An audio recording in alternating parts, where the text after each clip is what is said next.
Welcome to Let's Get Metaphysical, the show that stretches you beyond your five senses. When you are looking for your next step on the path into the unseen, we've got you covered.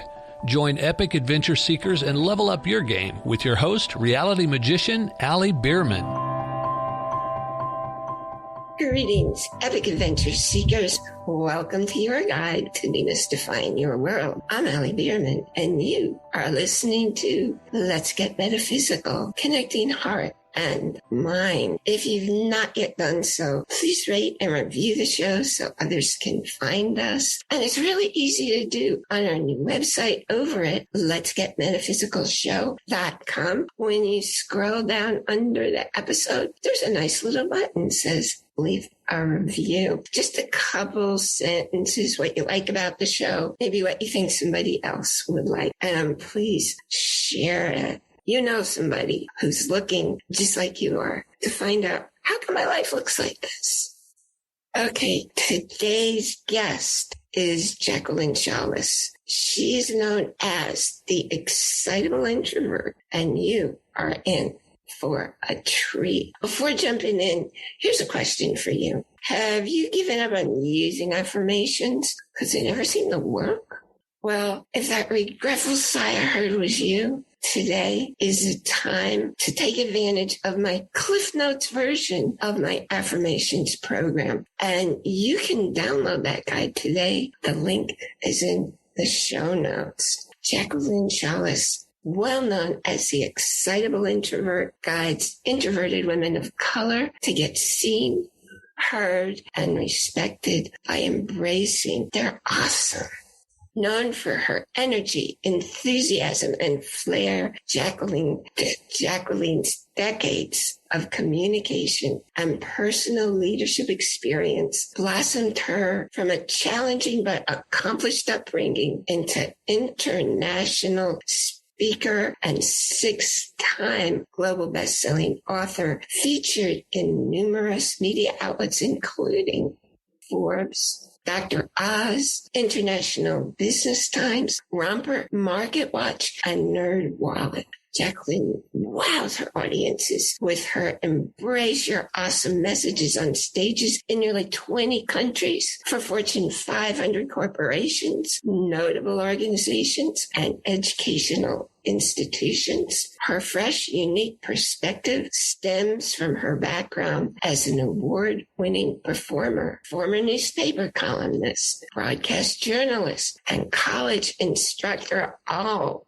by voting age. When not globetrotting with coffee in hand or loudly singing, as she puts it, tune adjacent at home, you can find Jacqueline getting lost in a good audio book or hugging her son or his 9 cousins or the nearest tree.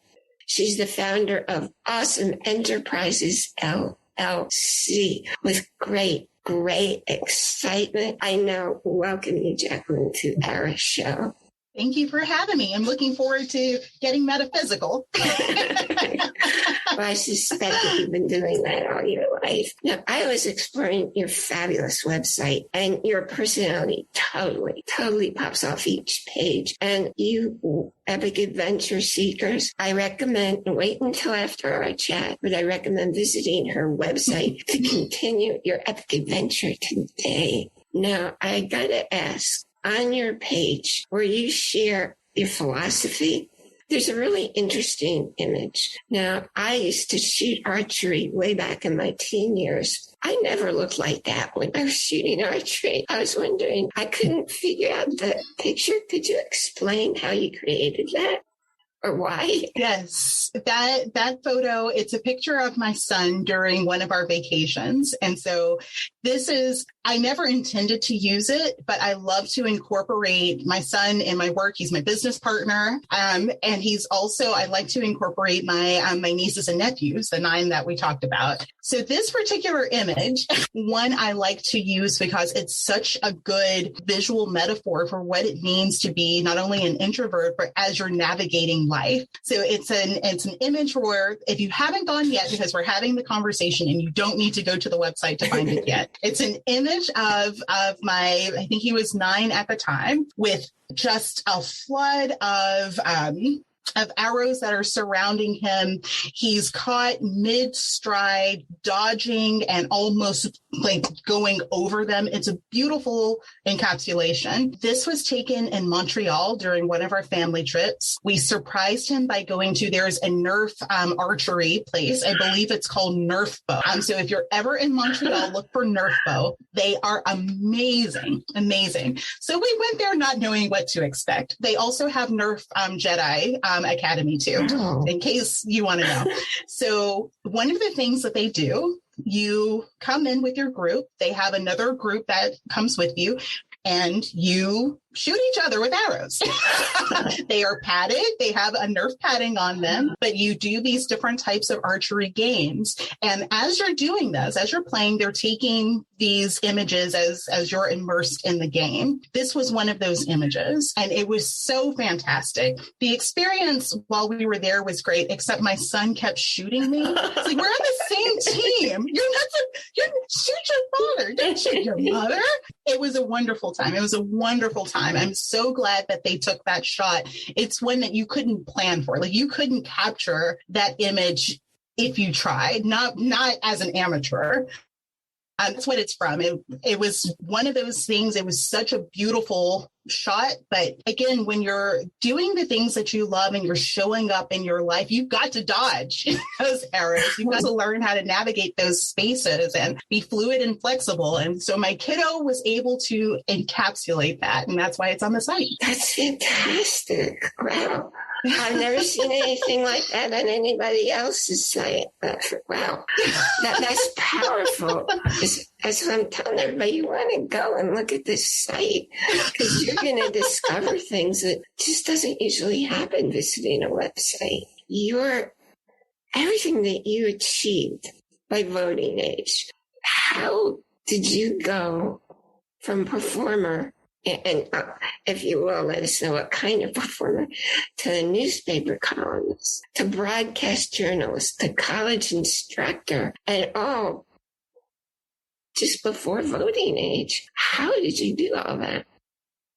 I was very fortunate. I was very, very fortunate to do a lot of things early in life. So I knew from a very early age, I knew that I would be a writer. I knew that I would be a speaker. I knew I would travel the world. I didn't know how any of those things would happen. I don't know why I knew that this was truth, but I knew that this was truth. So my entire childhood was shaped from that perspective. Like, I'm the kindergartner who, instead of being a fireman or a doctor or a lawyer, my goal was to be a New York Times bestselling author. That was my aspiration.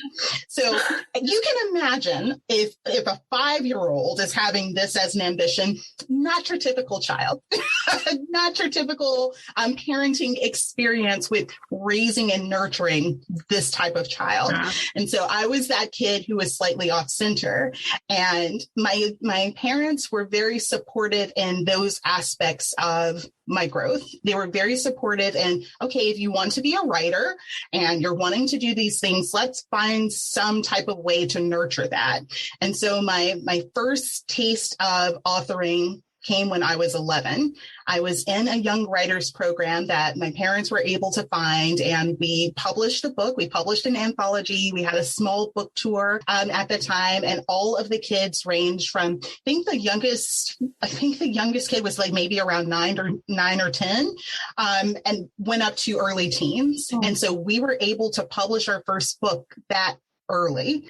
As kind of a pathway open for that. Once I wrote my piece, and I was telling someone else, I don't even remember what the title of the book was. It is long since lost. I used to have a copy of it, and it got lost in a fire, so it's long gone. But from my chapter that I wrote, I was extended an opportunity to write a column for a local newspaper. And so I got to be a guest columnist. I got to interview the owner of the radio station. I got to interview some other like local notable people and cover what today would be considered like social justice-ish type topic. I distinctly remember upsetting the owner of the radio station because the music I found to be offensive that he was playing. And so I asked him if this was something he would allow his children to listen to. And he was like, well, no, I wouldn't let my kids listen to this. So then, sir, why do you think it's okay for other kids to listen to this and not yours?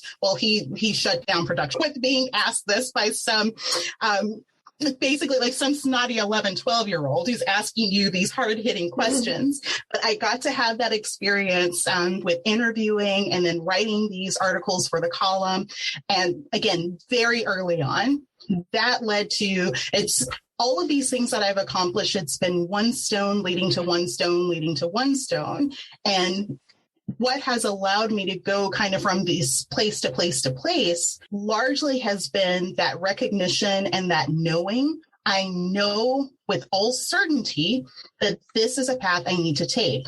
What I don't know is how I'm going to get there. I don't know why I'm going to do this. I just know that I am. So what do I need to do to play my role in getting to where I know I'm supposed to be? So even with something like writing, I knew I would be a writer. I know in order to write, you need to write.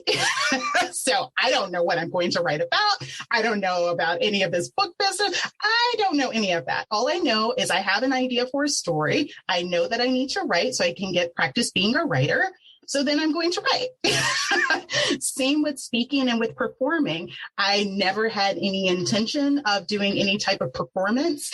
It was an opportunity that came through my church. And so there were a number of global competitions that they would have and international conferences that they would have that we got to go and we got to compete. So for singing, for speaking, and for performing interpretive dance, I was receiving awards for this. And I got a special recognition. I think it was 15 or 16 when I got a special recognition for my speech.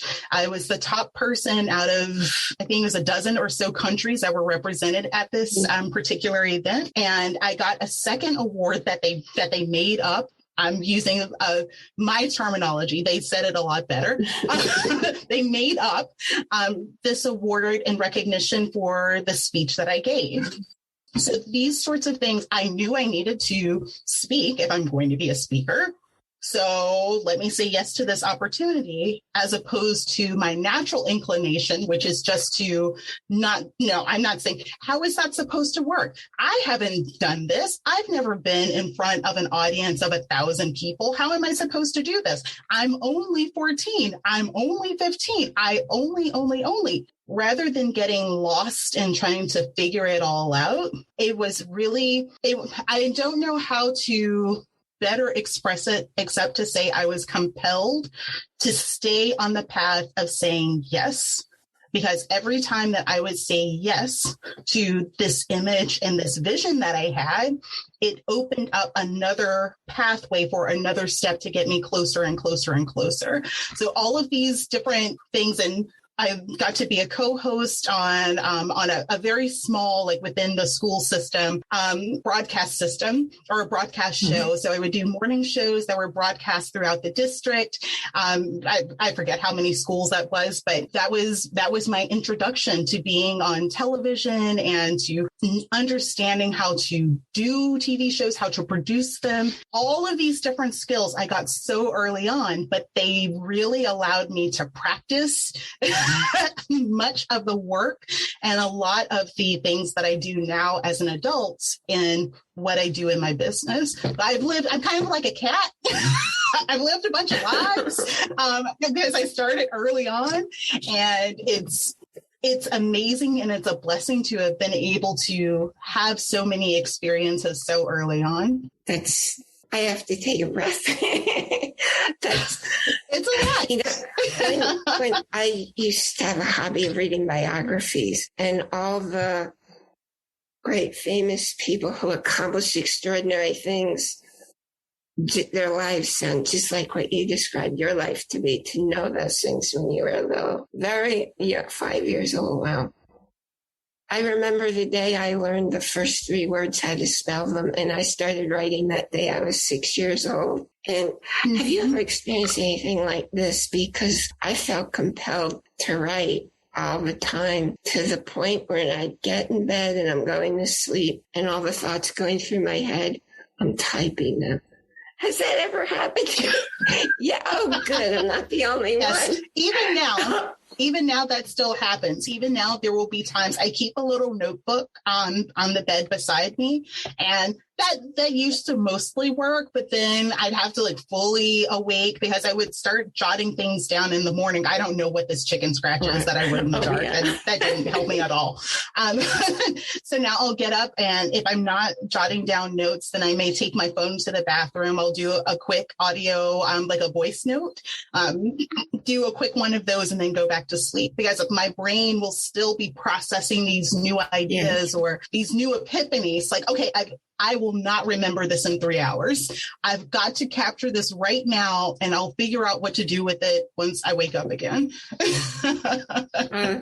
This is so extraordinary. I never met anybody who is similar to me, because I used to carry a recorder with me because I constantly compose music in my head. And I definitely want to talk about this more. And I'm going to take a quick break, a quick sponsor break, and we will definitely go back into this. You got to ask questions. How to be healthy, safe, and secure. It's a book for you. You got it. Questions.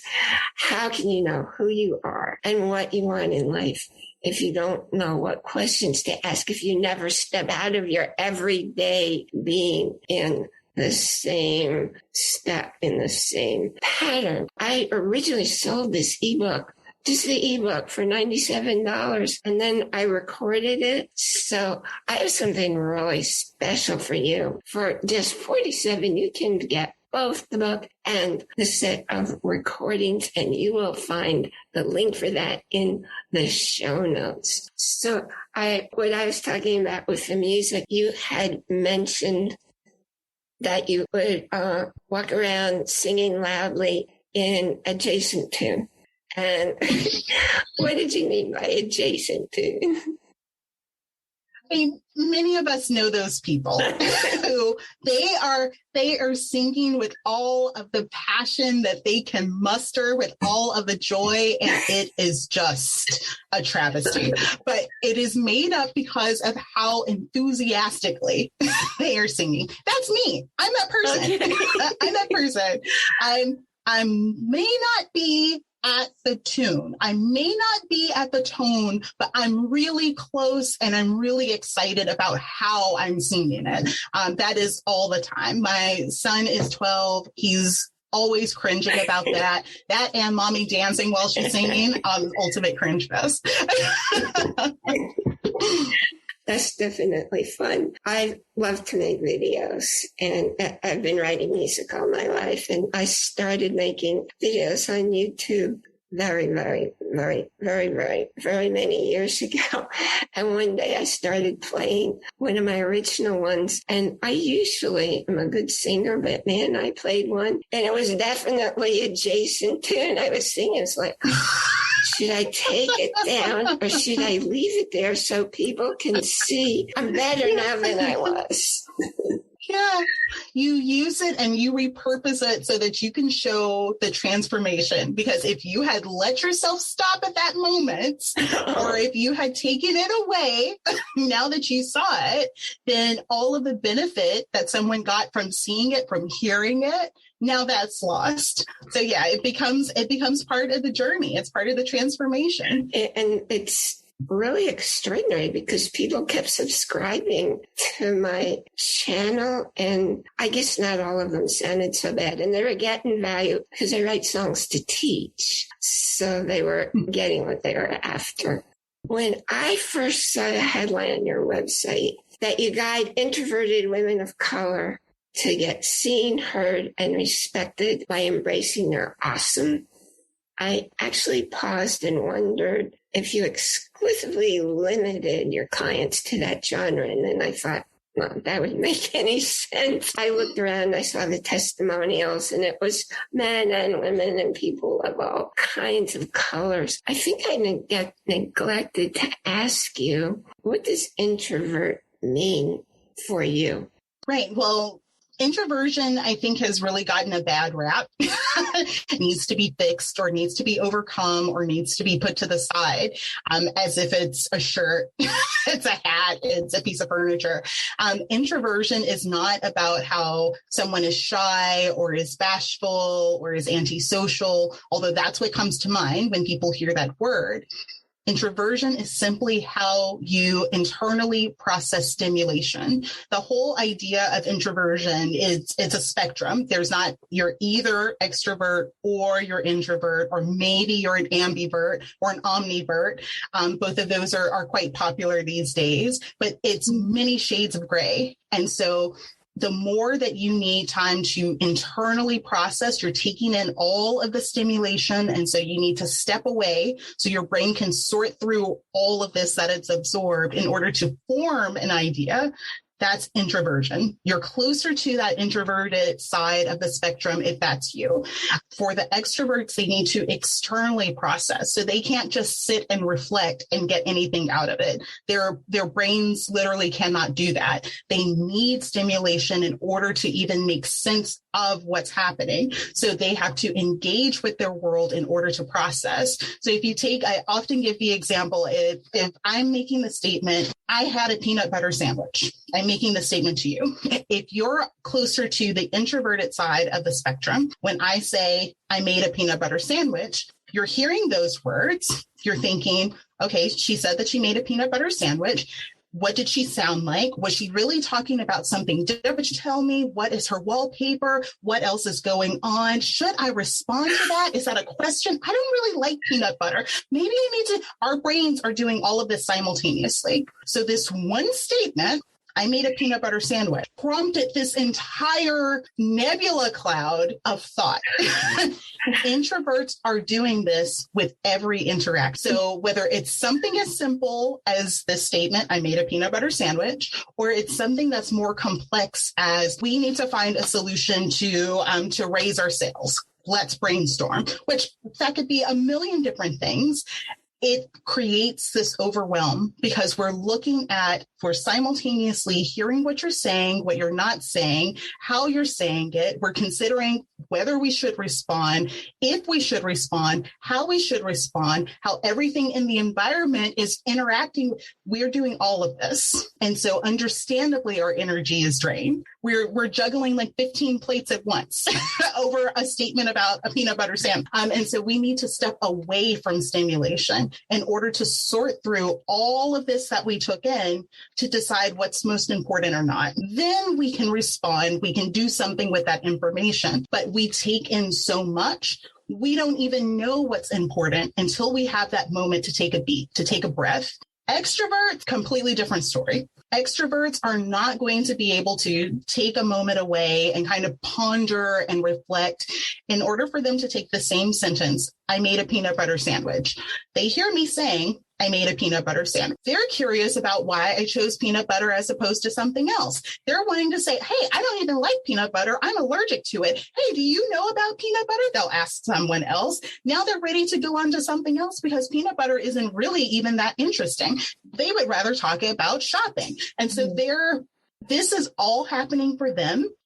You will find them moving around. You'll find them fidgeting. They're laughing. They're talking louder. They need to do all of this so that their brain can even sort out what is the point of me telling them that I made a peanut butter sandwich. So they hear the words, but in order for them to make any sense of those words, they have to have all of this other engagement to process that. And so a lot of times people will assume extroverts just want to hear themselves talk. Some of them do.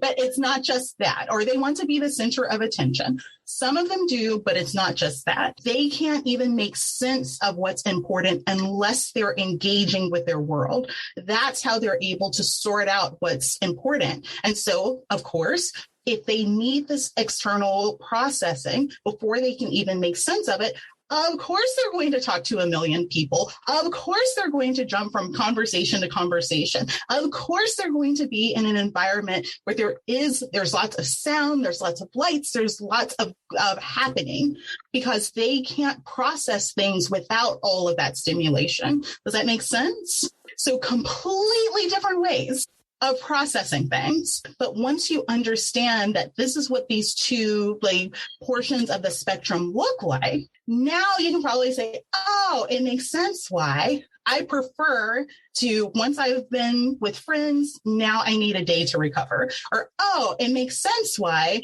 my spouse is yapping, and I'm trying to figure out what's happening. And then 2 minutes later, he doesn't even remember what he said because he was just processing. That's the extrovert in him. That makes sense. So understanding that that's what it is. It's not shyness. It's not, you can be a shy extrovert.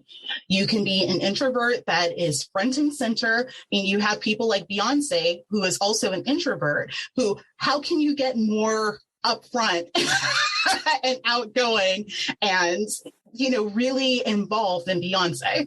Her entire existence and how she's been able to build success is by her being outgoing and forward facing, but even she credits her introversion to that success because she's able to navigate it. She's not pretending to be an extrovert. She's not dimming her ambitions because she's an introvert. She's saying that it is both and. I am both an introvert, and also I am highly successful in what I'm being called to do, my zone of genius. It's both of those things. So that was a longer description, but hopefully giving that example fleshes out and pulls out a bit of nuance for each of the listeners to find kind of where they are along those shades of gray. That was extraordinary. I think you've been following me around. Someone called me an introvert whisperer because I was describing this mental soup that's happening. This is that's what I'm doing right now. Yeah, I know. Welcome to the club. You're closer to that side of the spectrum. Or the opposite. This makes sense why my child does this. I don't understand why when I'm asking something, he can't just respond. Well, that's because his brain is trying to sort through all of this. But once he has his time to sort it through, when he comes back with a response, it's something that's very thoughtful and it's very deep and it's very mature. It's something that it's very meaningful. It's not a throwaway comment, even for a child. It's this makes sense now. It makes sense why, I will be saying something. I'm just thinking through my thoughts. And, my sibling is getting upset because they thought that I meant all of those things that I said. I don't know what I said. I was just trying to figure out what I was thinking. Extroverted, introverted. I gotta tell you, I was a psychotherapist and I gave personality tests. I didn't know any of this stuff that you just said. I'm going to be taking notes on this. And I write a lot of relationship books and I'll probably be consulting with you. This is phenomenal. Thank you. I'm so grateful you agreed to be on this show today. It's wow. And I've been blaming, I had a couple of brain injuries and I know why they drain my energy, but you just explained why all these years later, it still happens to me just like you described it. It's wow. Yeah. It's amazing to have that type of clarity. And it's part of what I'm doing and part of my work. There's the work that I do individually with introverted women. And I'll come back to introverted women of color because they are my focus, but they are not my only audience. So there's the work that I do with the individual women to guide them around taking that vision of themselves that they have and putting strategy behind it and being able to live into it. But there's this whole other side that is about shifting the perception of what introversion is and how introversion is experienced, because the unfortunate disservice that has been done towards introverts. One of them is that everything comes from a standpoint of why are introverts different? Not how are extroverts different, not how do people process things differently, but what's the deal with introvert and why can we not make it their deal? That's already a flawed view, because it comes from the perspective that there is something inherently deficient about introverts and therefore it needs to be fixed, or therefore it needs to be corrected, or it needs to be changed. Totally false. But when you're coming from even an academic standpoint where you're doing research and you're looking at introversion as the thing to change, or why does it work this way as opposed to the normal way, you're coming in with a biased view. That's one. The second part of it is that I don't know who did like the PR for introversion, but they're terrible at it, because introversion has gotten such a bad rep. And this notion that if you are introverted, then you're shy or you're antisocial. And if you're not shy and you're not antisocial, therefore you cannot be an introvert, is, besides wrong, it's incredibly damaging, because you have people who have no problem with having conversations with people. They have no problem with being in front of people. They have no problem with giving talks or doing all of these things, but they just need time to recover from that. They need a beat to just let their brain breathe so that they can know what to do or know how to proceed. But because there's this idea, oh, you're smiling at people, you can't be an introvert. I never would have known. You don't strike me as an introvert at all. People who say that, I understand what they mean, but what they are actually saying is that introverts are inherently deficient. You don't seem to be deficient. Why do you work and also call yourself this deficient thing? That's what they're saying. That is not their necessary intent, but those are the things that are coming across. And so for us being on the receiving end of that, we're hearing what you're actually saying, that, oh, you're an introvert. Introverts have something wrong with, they don't like being around people, but you like being around me. You're having this conversation. You've got to be all right.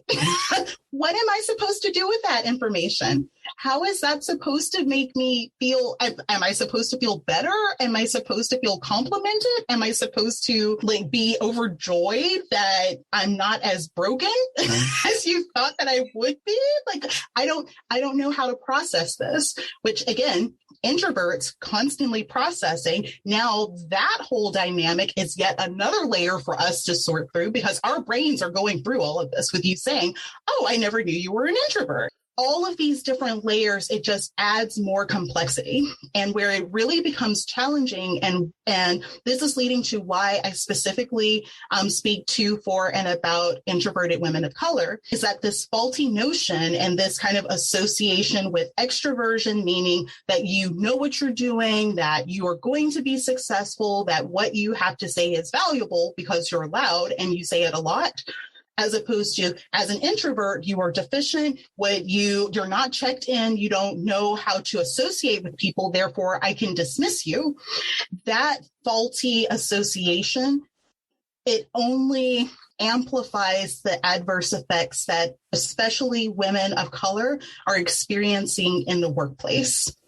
So here's an example that, and this is how I came to work with this particular audience. Never my intention. Up until 2 years ago, had no concept. I am an introvert. I am a woman. I am Black. I am an introverted woman of color. I am all of those things.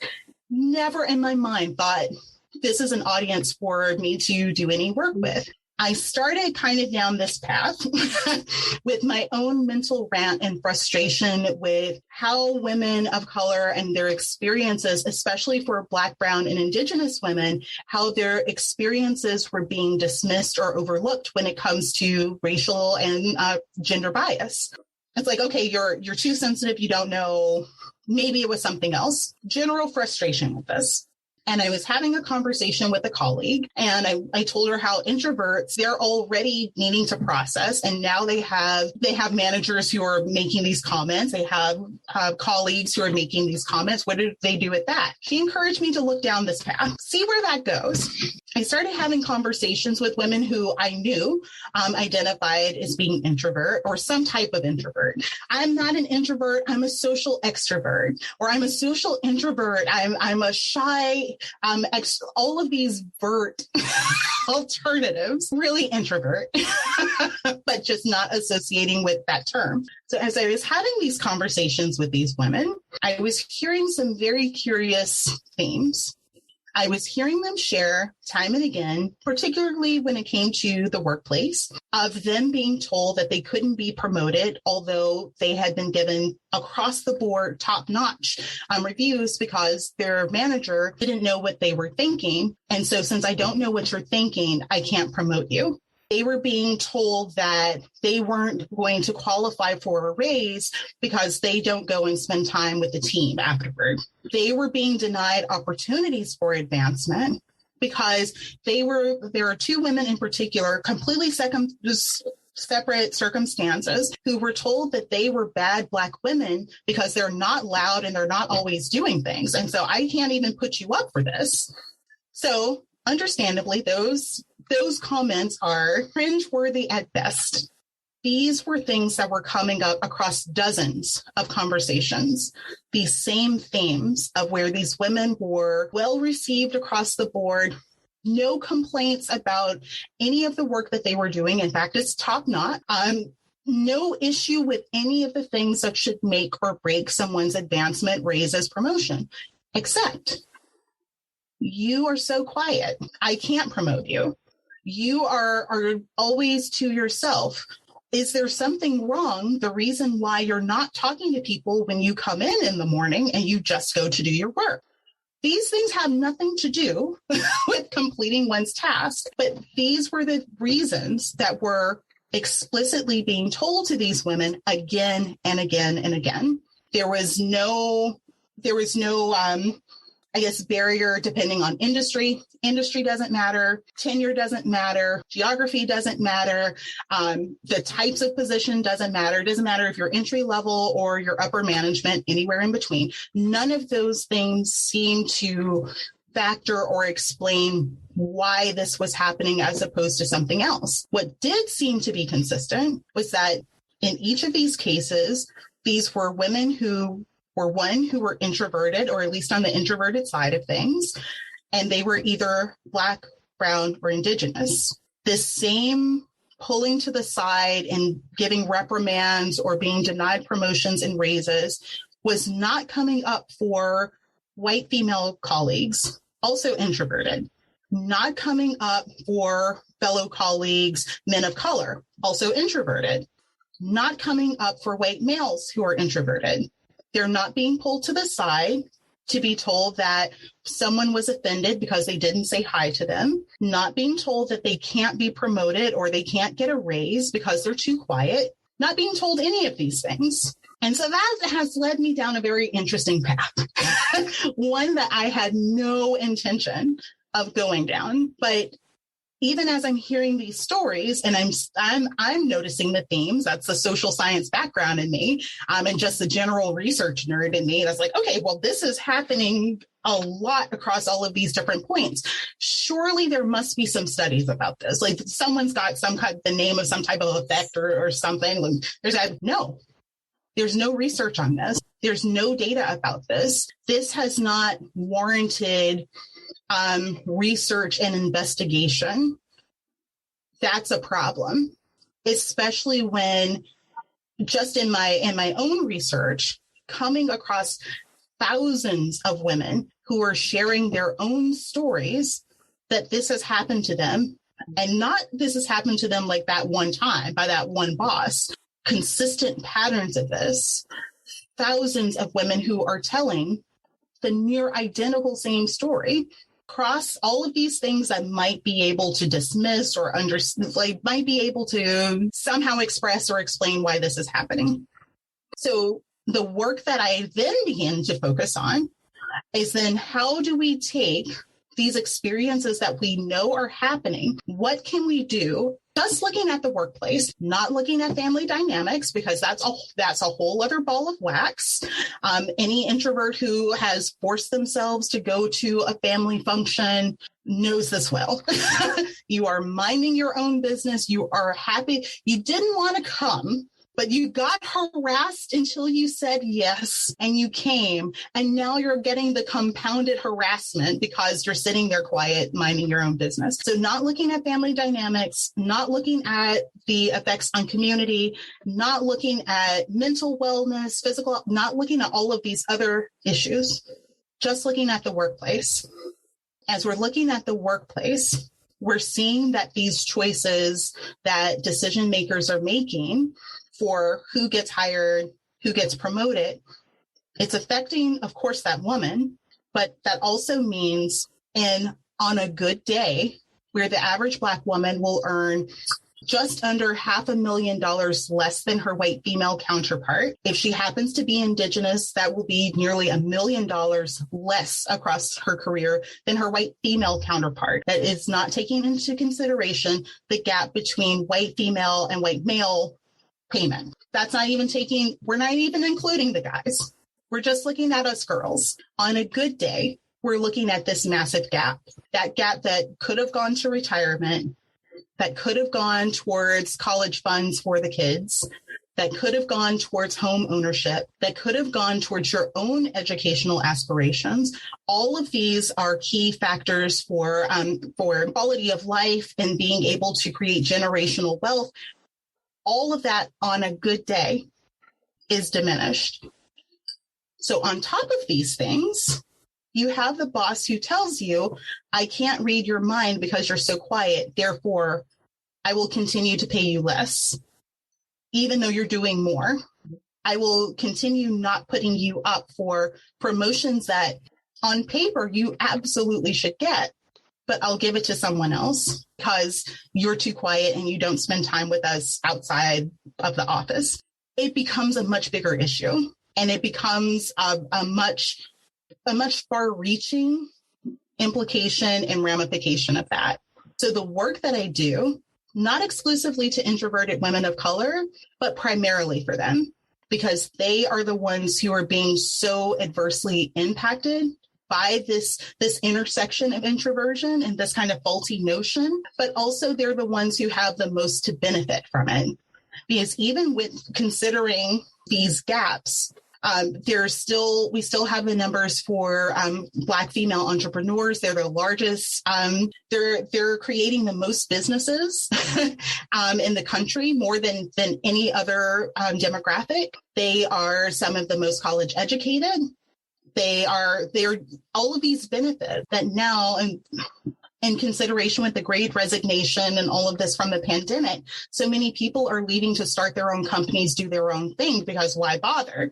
When you have these dynamics of introversion and how it's impacting things, well, it only makes sense that, of course, I'm going to get out of here on the first thing smoking.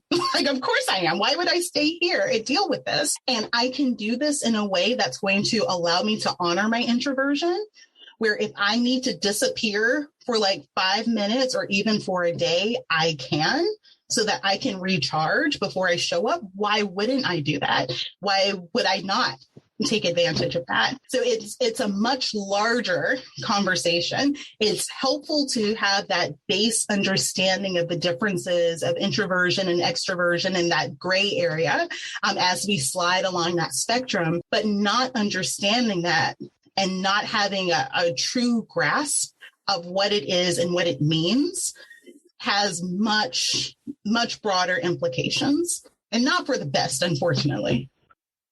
This has been a major education for me. I'm so grateful for all that you shared, and I can hardly wait to get this out for everybody.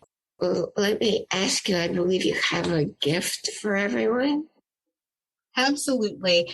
One of the greatest joys after all of this heaviness, one of the greatest joys that has come out of all of this heaviness is a recognition of different notable celebrities that are also introverts. I talked about Beyonce as being one of them. And so the giveaway that I'm sharing is the guide for the techniques that Beyonce actually uses. She credits these different techniques that I talk about for her greatest successes. So her introversion allowed her to come up with the idea and to create the Single Ladies video. It allowed her to write the music, like everyone knows, like Bootylicious. That came from her introversion. Her wanting to create Black is King and the Lemonade album and all of these iconic things that have changed like culture, that came from her introversion. And she credits her introversion for being able to do that. So how did she do it? That's what you will learn. Oh, wow. How to be the queen, be in your own life. I will be grabbing that. Yeah, I'm introverted and I'm great on stage. I'm great in a classroom, but at a party, that's the most terrifying place for me to be. It is so depleting. And I had a friend who was very extroverted. I like to live in the country. I like to live alone. And she was always worried about me. She couldn't understand why I like to be alone. It's like, what's the problem? Like, why would you want to be in your own company? Like, who wants to do that? Most introverts. A lot less mental sorting needs to happen when you have your own space and you're kind of away from people and you have that ability to step away. It's glorious to be in your own space and just having silence. Oh my gosh, silence, which is at a premium here in New York City. I didn't know you lived. I live in the Hudson River Valley, so you're not that far away from me. Anyway, is there? I shared so much stuff. Honestly, I'm going to sit down and take good notes on everything. Is there a message that you want to share with everyone? Really, the central message is that introversion is not something to fix. It's not a flaw to fix. It's not an obstacle to overcome. It's simply an invitation for you to live deeply and to impact greatly. So embrace your awesome and do just that. Thank you. Thank you. Thank you so much. What is the best way for people to reach you and to grab that gift that you're offering? Well, you can grab the gift at yesintrovertscan.com. That is the name of the book. That is the site where you can get these goodies and a lot more around introversion and being able to leverage that. And of course, there's my website that you so generously talked about. So those of you who stayed this far and you want to see that image of archery, you can go to IembraceAwesome.com. That is my home base. You will find everything that I'm doing and will do there at that site. Do you have a target date of when your book will be out? Because I can't wait to read it. Yes, the book releases on January 8th. Oh, it's not that far away. Excellent. No, not far at all. I am nervous and I'm excited. Cool. It's number 23. Oh, boy. I thank you for the work that you do, because I had no idea there was so much need for it. I just had no idea. I'm grateful you're out there changing lives and changing not just the lives of the women who get to work with you, but their whole genre, everybody they come in contact with. And hopefully it's changing the corporate thoughts and the whole paradigm is shifting. So thank you. And thank you for sharing so exuberantly with us today. Absolutely. Everybody remember to join our Facebook group, make a new friend, and ask questions. Be a part of the community. And I keep looking for the person who wants to create a book club with me so we can take you even further along your spiritual guide. And I think I found them today. And be sure you download my free gift, that shortcut on quick affirmations, how to get them so they actually work for you. And you got to ask questions to discover who you really are, what your life really is all about. I wish you a week filled with blessings and much joy. That's INJOY. You've been listening to A Talk on the Wilder Side. Thanks for tuning in to Let's Get Metaphysical. Be sure to subscribe so that you don't miss a single episode, and while you're at it, please leave a rating and review, and be sure to share it with your friends. Tune in every Monday for more exciting insights and wisdom on life beyond your five senses. Until next time, take a small step in a new direction. Start now.